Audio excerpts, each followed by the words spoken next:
It is so tough to tap into yourself on cue. Be authentic. Yes. Welcome to the Signal Room. I am Jemma Brown, GM of the Signal Awards. And today on the show, we are talking about the industry's new favorite buzzword, which is authenticity. But my question is, can a host stay true to themselves and their voice and their experiences as a show grows and as their, call it, self as IP grows with it? So, to dig into this question, we've brought three people into the Signal Room who have managed such a balancing act week after week, episode after episode. We have Anna Sale, the host of Death, Sex, and Money. Hello. We have Anna Martin, the host of Modern Love. Hi. And Calum Johnson, the host of the Calum Johnson Show. Welcome. Thank you, guys. Hey, how's it going? I always get curious about when a word becomes marketing's new darling, because it really raises the question of what does this say about our business and what does this say about our culture? Beyond the semantics, authenticity is the key to our creative survival as a medium and to its credibility, because podcast hosts are beloved for their authenticity. So, first question is for Anna Sale. You have been making Death, Sex, and Money for 12 years. I actually have a note from my producer, 840 episodes. It's incredible. What are some of the ways that you retain your authenticity on mic, episode after episode? Authenticity.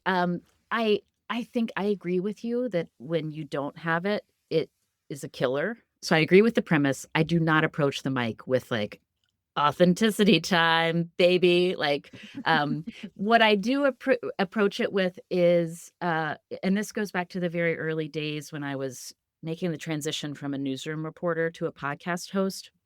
Our pilot executive producer, Emily Botine, who's still at WNYC, she's so good at helping you discover new ways of using your voice as a maker.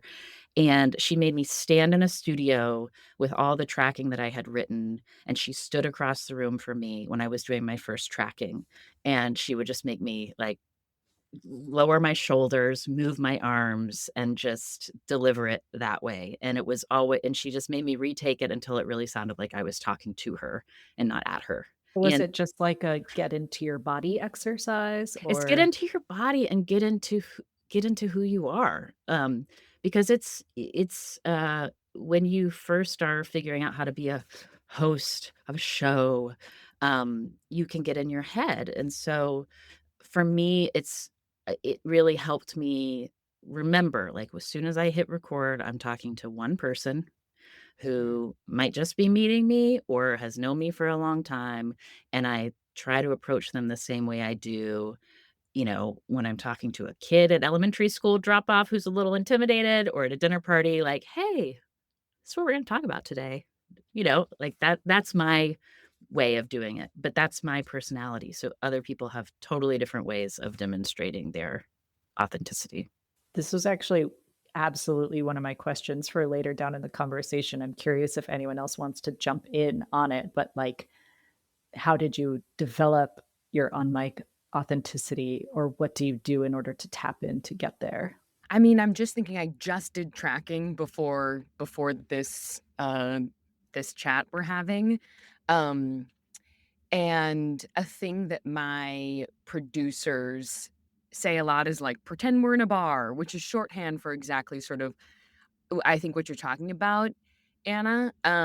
And it's tough just because, we'll do it again and again, and they'll say the sort of root of their comments are like, you're not sounding like yourself. And in the hardest moments of tracking, it's like, well, I am myself. So how do I sound more like myself? And I guess the first thing I'm saying on this podcast is quite negative, but I'll turn it around. It's like what really helps is abandoning the script for me, really like internalizing my tracking and then not looking at the page as much.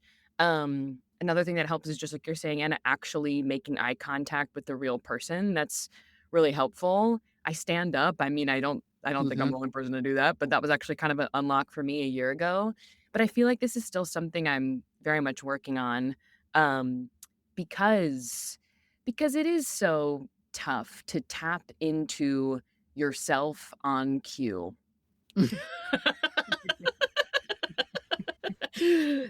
Be authentic. Yes. Yeah, I know, and then I think we need to switch it up because it's like, the way I'm talking in a bar, I don't wanna put that down, the New York Times feed. So anyway, but it's that is just like, get loose, get comfortable, but being told to get loose and get comfortable is a surefire way to maybe not get loose and get comfortable. Anyway, so it's tough.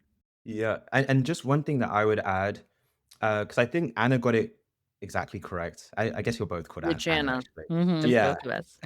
Yeah. both of you, both of Both you. Annas.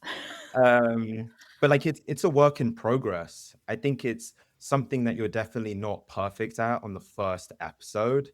It kind of happens through the reps, and I think for Mhm. me, because we have the Calum Johnson Show is like an interview show, like I interview entrepreneurs. And so I think the biggest unlock for me was just getting in a flow state. And Mm, the way that that happened was having this mindset of being in service to my guest. Because I think so Mm. many times as like hosts and interviewers, we think about ourselves and like, how do we sound? And, do we have the right questions and is everything ready? But I think when I kind of uh, changed my mindset and I went to like, how do I make the guest comfortable? It's like I'm mm, the ultimate point guard. I'm like, ultimately I'm giving assists. And so how do I get them comfortable? How do we get them off to a good start? And then through that, you get in a flow state yourself. And then I think the authenticity piece and just being yourself and natural uh, just happens organically.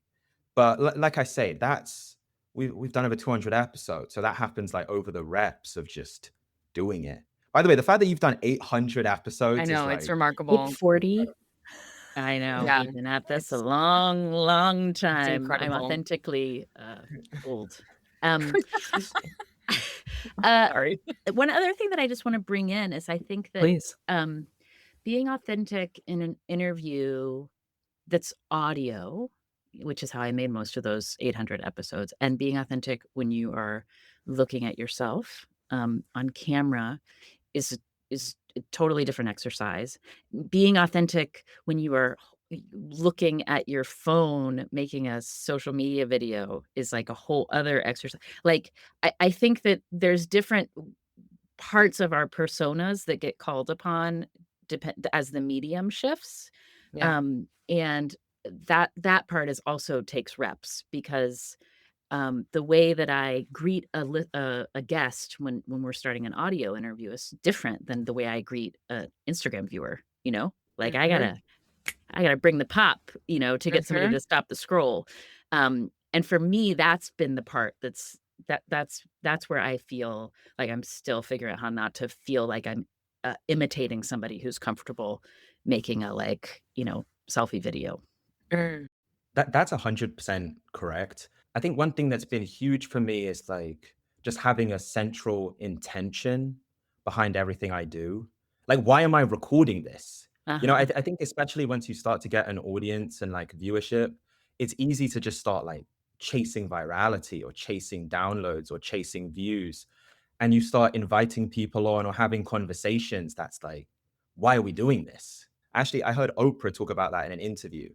It was like she doesn't record it unless there is a strong case of like why we're going to do this. Is that a singular why for the show or a why for each episode and each topic?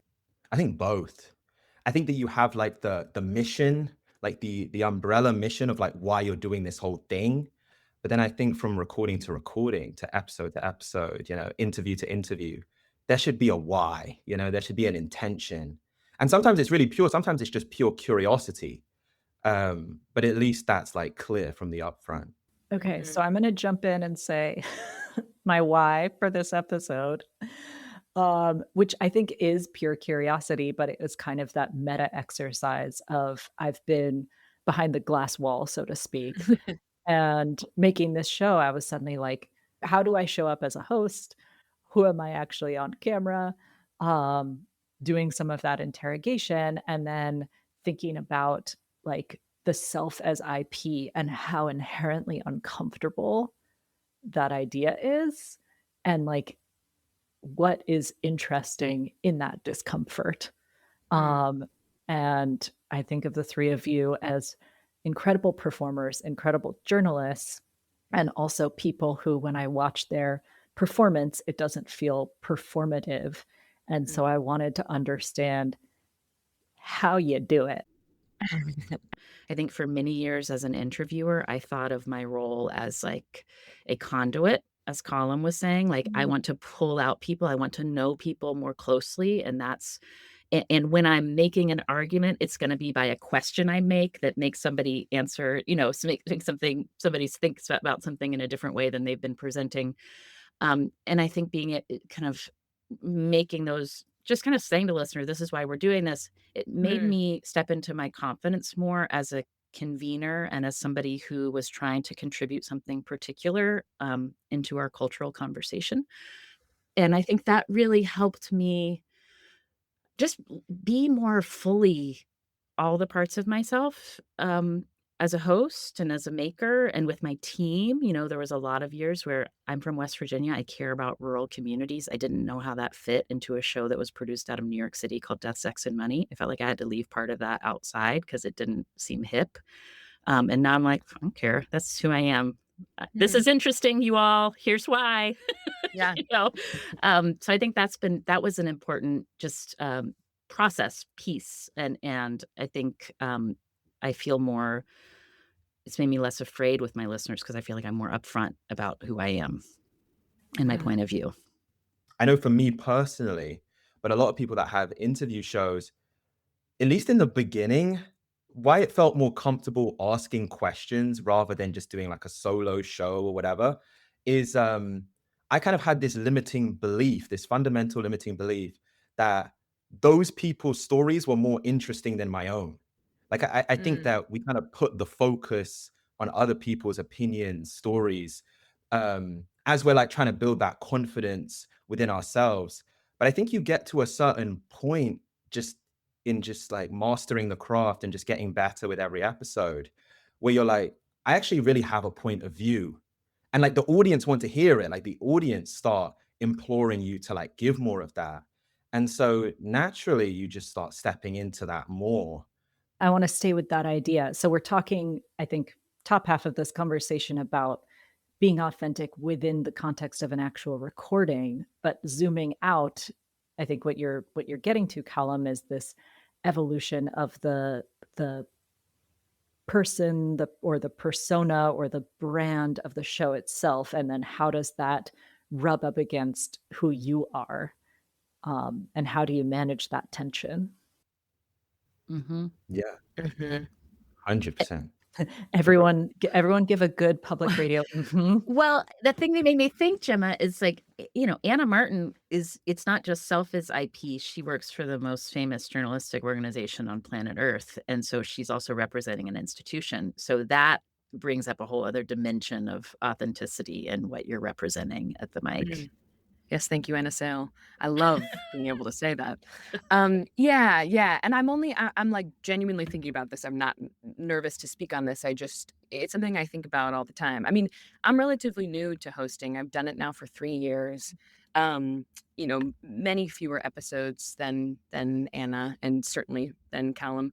And yeah, as I've come into a much more active host role, I've had to grapple still with this idea that I still don't think that our show is host driven, quote unquote. It's not Really?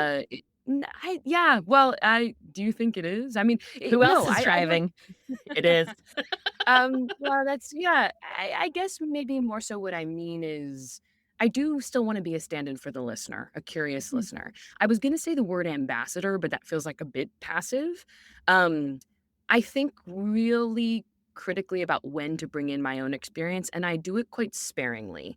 Okay. I think there's like a knee-jerk reaction at least that I have in my personal life. If a friend comes to me with a problem, I'd be like, well, that's similar to my breakup. And I also had a strange rash. And let me tell you about, whatever, like to bring in your own experience to sort of as an answer or response to their question. But that can be an impulse that I think detracts from, in an interview format, I think it could become a crutch. So anyway, I think about bringing myself in sparingly when I have something to say in a way that can move the unspooling of their story forward. And in this way, I guess I mean it's not host driven in the sense of I mean, I am asking the questions and certainly I have a point of view, but I still don't think of myself as like, it's not the Anna Martin show, it's the Modern Love show. Here, this is like, to me, I still am spotlighting another person's story while being a curious listener who sometimes brings herself in when it can advance the conversation. You're making me realize, Anna, that it's not just the New York Times you represent, like, people have very deep and intimate and long-standing relationships with the Modern Love column. Like, we have all fallen in love and had heartbreak alongside reading that column on Sundays. So, yes, you are carrying that, torch as well as a host. Yeah, and I must shout out the founder and editor of the Modern Love column, Daniel Jones. It's been around for now 21 years, I'm pretty sure. So a very long-standing institution in its own right at the Times. But I guess just speaking about, I talked about how the show has changed somewhat. I think that expanding, we've tried to bring our listeners along for these format changes, and we have.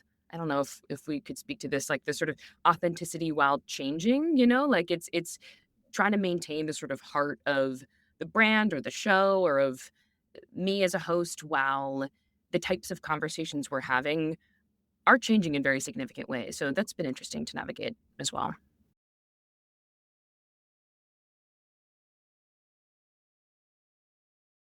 Um, I'm curious, you said this isn't the Anna Martin show, but for Callum, your show is literally called the Callum Johnson Show.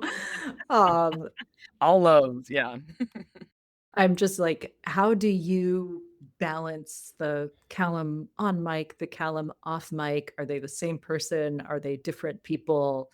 Um, do you perform as Callum when you're in studio? I definitely think it is a balance, you know?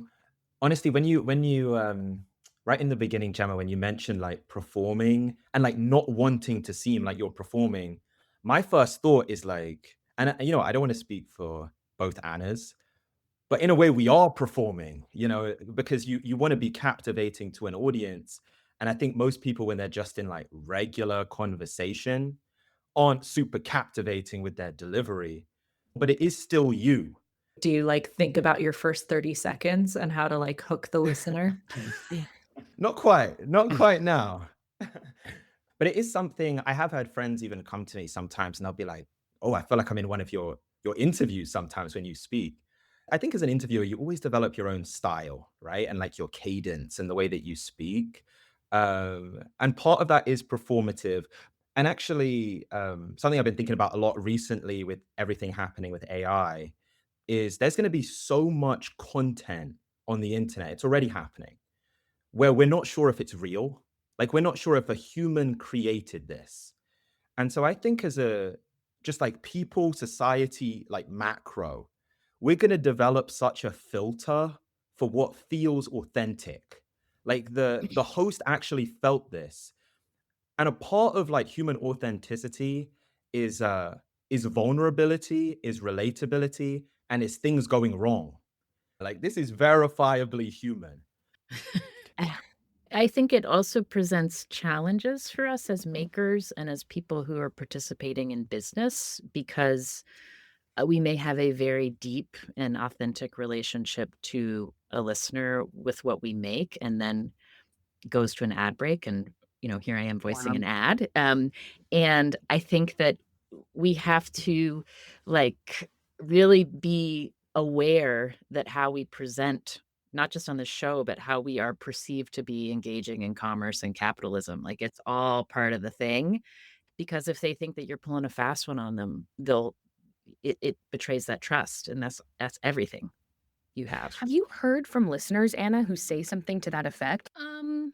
It takes anybody who lives on the internet sometimes knows what this is, which is like sometimes it's like, okay, I can hear that. I hear that this is feedback that this is might have been something I hadn't thought of, and I'll interact. Other times you have to be like that person who's shouting at me from across the internet. Like, how would I respond if it was somebody shouting at me on a sidewalk when I was walking by? Like, how would I take that feedback? Um, we are accountable to our audiences, and we just have to figure out um, how to live in that. And the thing that it just means continually coming back not just in like the choices you make editorially, but how you do your work, how you present in public and in private. Like, am I living with integrity? Because again, people can hear it and they can see it when you're like, kind of like, maybe I get it, like we all Yes. know, like, oh, they did that weird ad campaign. I'm surprised that they must have like needed to get, a chunk of money like that. We're all judging as content consumers. So I think as makers, we just have to think through that. Callum, you brought AI into the conversation a beat ago, and it's not on my mind as we're thinking about this word authenticity, which is maybe in some ways the antidote to AI. Um, Authenticity feels like the new version of storytelling or community. It's like what we're reaching for when we are in this sort of battle with other than human forces. Though I also know that AI helps with workflows and with productivity, and it's a tool. And I guess my question for you is, how do you think about AI in the process of making your show or push back against it to preserve that authenticity piece? Yeah, no, I think it's a great question. I think AI right now, in terms of like the Calum Johnson Show and how we use it a lot behind the scenes, whether that's like helping with strategy, whether that's like drafting transcripts of episodes that we can then use in post. Um, and I think that another powerful lever of AI is just like helping you scale your content. A lot of creators are using it to like repurpose, whether that's reels or clips. I think really where it's going to start becoming interesting, and it's already happening, is when AI goes from being behind the scenes, like it goes from being operational to actually being the talent, like it's actually the influencer is AI. So I think that whenever something like that happens, because that's going to happen, it's already happening, is you're going to see a shift the other way, which is like people and audiences looking for things that are verifiably human. And we're already seeing that phenomenon with like in real life experiences and how those are taking off. I think for the last few years, and really since influencer and content creator has become popular terms, we've looked at creators to be like perfect in many ways, like as this perfect ideal of what we have in our minds. And the second that they act out of alignment with that, it's like they're attacked. Um, I hope that we reach a place where that's actually not the case. Like if we're looking for human content, like verifiably human content, then that also includes like people make mistakes, or Mhm. their art is great, but they have an opinion that we don't agree with, and that's fine. So I don't know. Maybe I'm being idealistic. I am an optimist. But yeah, I think that that's kind of how that's how we use it, but it's also how I think things are going to transition just in the space, in the macro. I'm almost imagining like a USDA organic sticker or like a kosher sticker on content now, like authentically human. Mm. Ooh. Yeah.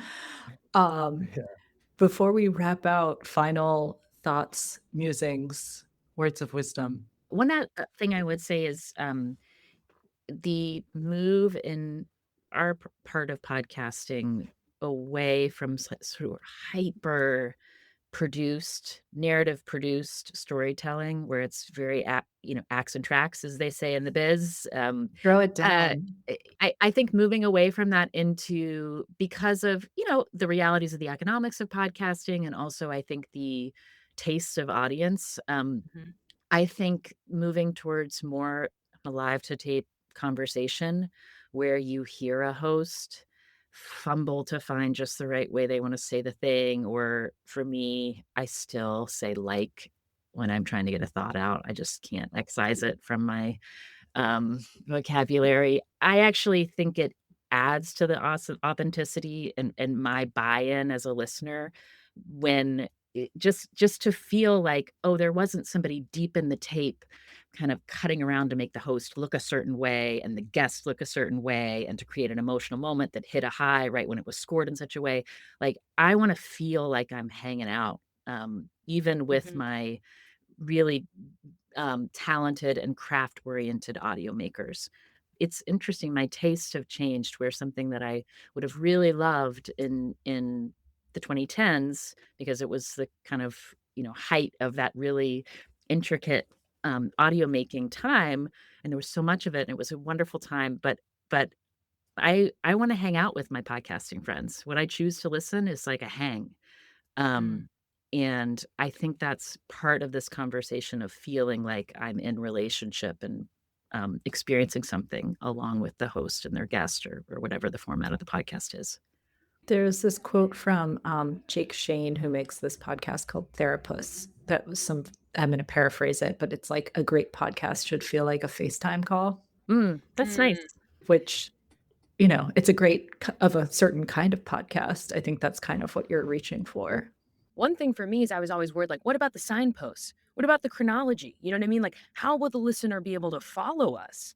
And editors, producers encouraged me to have more trust in listeners, understanding that, you can follow a conversation if someone starts here and then they're like, well, I got to tell you a little bit about my mom. And let's go back now to you can follow these sort of whatever little streams and you can find your way back to the river. That's a Mhm. cool, metaphor I've never used before, but it's like trusting that people can stay with you, that they're engaged, that it's not even willing to do a little more work. It's just, I trust them. I trust that they're along for the ride. I trust they can follow. Trusting the listener, I actually wrote that down in my notes. That's something like I wanna think about more. I've been wondering if you were taking notes. I've been watching a note-taking face. Yeah, I wrote that one down. I started the show in 2022, and I was saying it all the time. I wanna be authentic and all of this stuff. I think really as the show got going, because we had a very clear shift in terms of, like, our numbers, I started thinking about relatability way more than authenticity. And the way that I like define relatability is that someone can see themselves in your story and in your message. And so I think that we're getting to a place where like there's going to be so much content in the world, like there already is, where it's really about like, who do I like? Like who is my person? Who is my girl? Who is my guy? And I think that the way that as humans, like we like people that are similar to the way that we are. Like they have similar traits or the way they speak is similar. Or um and so I think being yourself fully, unapologetically, which I guess is authenticity, is how your tribe, is how your people find you, is how you build relatability. So I think that's more my thing than purely authenticity. I think authenticity is part of it, but really for Mm. me, it's relatability. I think the people that win are going to be the people that are just the most relatable. I'm learning a lot. I'm grateful for this conversation. Gemma, thank Thank you you. for bringing your very relatable selves authentically to this recording. A pleasure. This Yeah, this was is verified human content beaming It's to you true. live. They're stickers. Appreciate you all. Thank you so much. Thank you. Thank you. thank you. The Signal Room is created by the Signal Awards, and our team includes myself, Alex Kappelman, Emma Larson, Nick Snee, Amy Chen, Annika Bjarndotter, and Mural Satar. I'm Jemma Brown. The Signal Room will be back next week. Until then, take care.